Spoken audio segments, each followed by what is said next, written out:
You tuned into All This Math. This is Professor Parker, and for today's lesson, we're going to be solving and graphing some inequalities in one variable. That's what we're about to get into. All right, so I got up here, I got two examples where we're going to, go through the steps and go through the motions, right, of how to solve inequalities, and then we're going to show how to graph them on a number line, all right? Now, let's look at our first example. We got m divided by 3 minus 3 is less than or equal to, so that line right there means or equal to, negative 6. Now, don't get intimidated because you see that fraction, that m over 3. Don't get intimidated by that, all right? We're going to handle that, all right? Don't get intimidated by that. The goal in solving an inequality is similar to the goal of solving an equation. We're still trying to isolate the variable by itself on one side of the problem. And when I say one side, meaning the left side or the right side. And when we say left side or right side, there's a divider or a boundary line. The inequality sign is your boundary line, right? So here's your boundary line, your imaginary boundary line. You got a left side and you got a right side, all right? Now we want to get the variable m isolated all by itself. It's already on the left side. So basically we want to isolate it on the left side. So what does that mean? That means that we got to get rid of some stuff. In order to get m by itself, we got to get rid of some stuff that's also already on the left side. Meaning we got to get rid of this negative 3 and we got to get rid of this positive 3 denominator right here. All right. Now there's the step-by-step process that we go through to do that. And this is how we approach all equations. Whenever we're trying to solve equations, you isolate the variable. Well, that's the goal. The goal is to isolate the variable. So you got to identify what the variable is, and then you really just want to isolate it by itself. That's really all we're doing.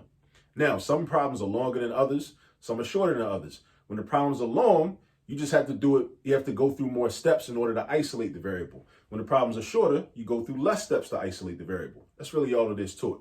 Now let's get started. So I got m over 3 minus 3 is less than or equal to negative 6. The first thing I want to do is get rid of this negative 3, right? Get rid of this negative 3. Now you might be wondering, well, how do I know what I get rid of first? Should I get rid of this 3 or this negative 3? Well, as a typical rule of thumb, you want to get rid of what's further away from the variable. This 3 is essentially it's very close to the variable. You could think of it actually as a coefficient, because if we thought of this 3 as the denominator in 1/3, we can actually rewrite this as 1/3 m. M over 3 is the same thing as saying 1/3 times m, right? So this 3 is closer to the m. So this minus 3 is further away. So we want to get rid of the minus 3 first. Even though we could get rid of the 3 first, but if we got rid of the 3 first, we'd have to multiply every single term by 3. And we could do that, but a lot of times that makes the problem look a little crazy, right? It makes the math a little more difficult if you start doing it that way, if you go that route. So let's just get rid of this minus 3. So the way we get rid of it is we do the opposite operation. So the opposite of a negative 3 or subtracting 3 is adding 3. So that's what we're about to do. So right here, we do plus 3 underneath of the minus 3. But it's an inequality. And when we're doing algebra, it's all about balance. So if I do something on one side, I got to do the same thing on the other side to keep everything balanced. All right. So if I do plus 3 on the left side, I got to do plus 3 on the right side. Boom. So now negative 3 plus 3, that's going to be 0. That cancels out. That was the goal. That's what I wanted to have happen. That was my purpose. You know what I'm saying? Like Nia from Kwanzaa, right? That was my purpose. My purpose was to get rid of this negative 3. And I accomplished that by adding 3. But I also got to add 3 over here. Now this m over 3 is just going to come down. I'm not doing nothing to that yet. Negative 6 plus 3, we got to know how to add and subtract positive and negative numbers, right? So we got to know that negative 6 plus 3 is actually negative 3. Because think about it this way. Negative 6 plus 3 means you start at negative 6 on the number line and you move 3 spaces to the right. 3 spaces to the right, which will put you at, is that the right? Yeah. So 3 spaces to the right, which will end up at negative 3. So this is m over 3 less than or equal to negative 3, right? All right, so now I'm closer to getting m by itself. I just got to get rid of this 3. Now, the opposite of a denominator 3 would be a numerator 3, right? Well, not necessarily, but think about it like this. This operation is, or let's think about it like this. What is the 3 doing? The 3 is being divided.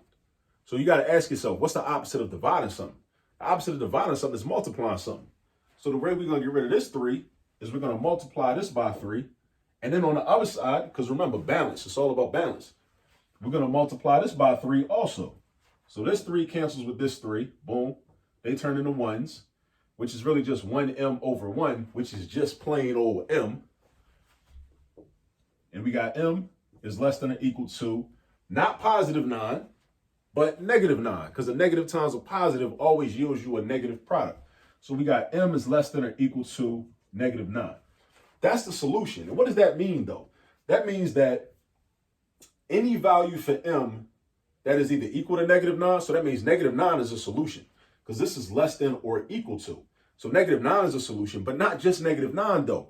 Any number that's less than negative 9 is also a solution. That means negative 9.1, negative 9.5, negative 10, negative 11, negative 12, negative 15, negative 49, negative 10 million. There's an infinite number of solutions, right?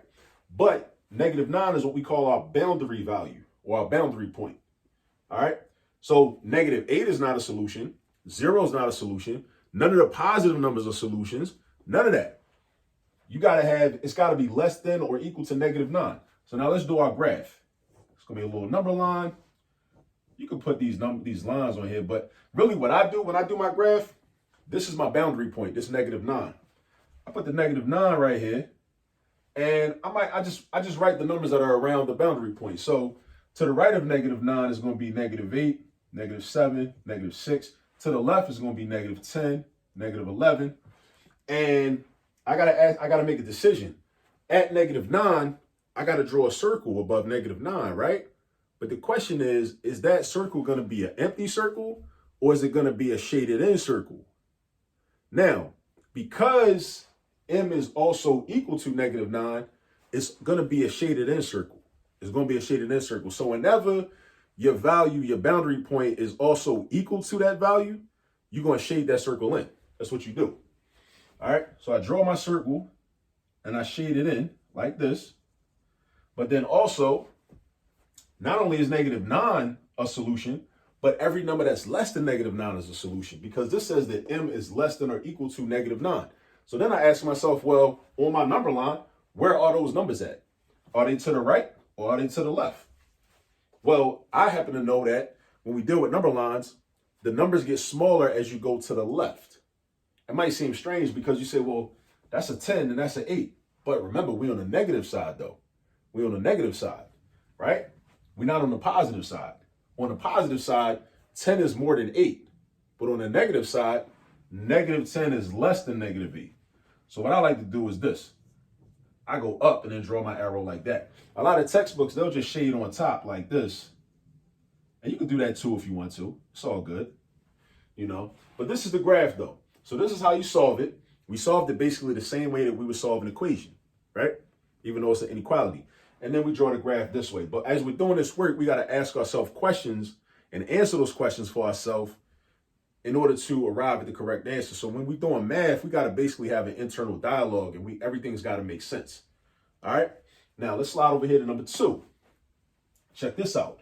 We got negative 4 times the quantity. Don't say parentheses. Don't do that. That's unsophisticated. We want to be sophisticated when we do these problems, right? This is negative 4 times the quantity of negative 4 plus x. Whenever you see an expression inside parentheses, we call that a quantity. All right, it's a quantity. Just call it that. Don't say negative 4 times parentheses, negative 4 plus. Don't do that. Say negative 4 times the quantity of negative 4 plus x is greater than 56. Notice that it's not equal to, like how number 1, this was less than or equal to.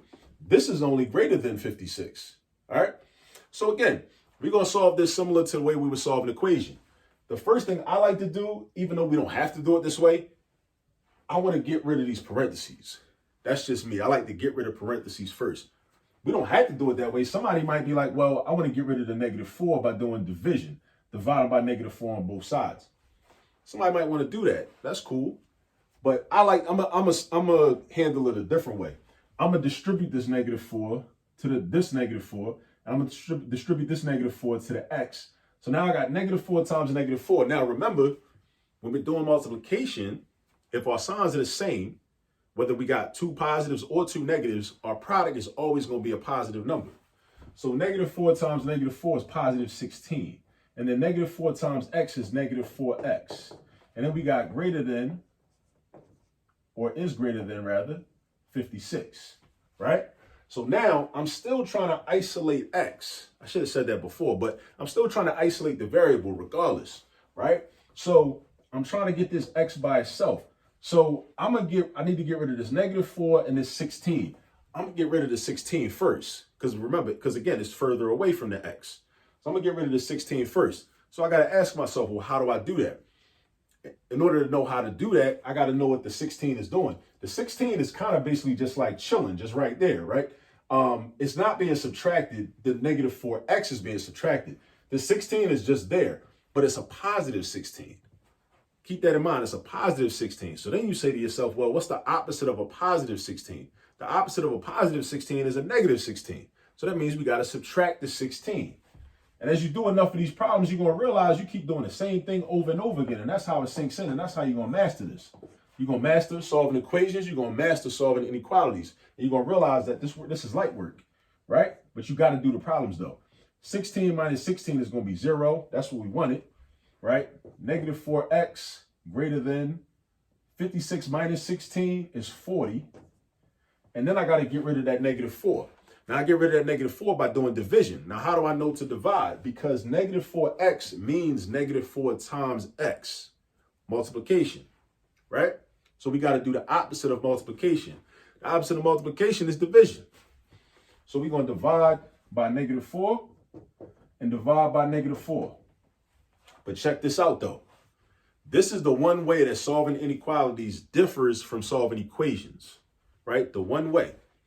When you're solving an inequality, whenever you divide or multiply by a negative number on both sides of the inequality, like we're about to do right now, you must flip the inequality sign. You must flip the inequality sign. So this right here is going to get flipped. You got to remember that. You got to remember that, right? You got to remember that. That's an important detail. Whenever you're solving inequalities, whenever you divide by a negative, not if the number is already negative and you divide by a positive, that don't count, right? But if you're dividing by a negative number, like we're about to do right now, because this was negative 4x, and I'm dividing by negative 4 and dividing by negative 4, you got to flip this inequality sign. So watch what we do.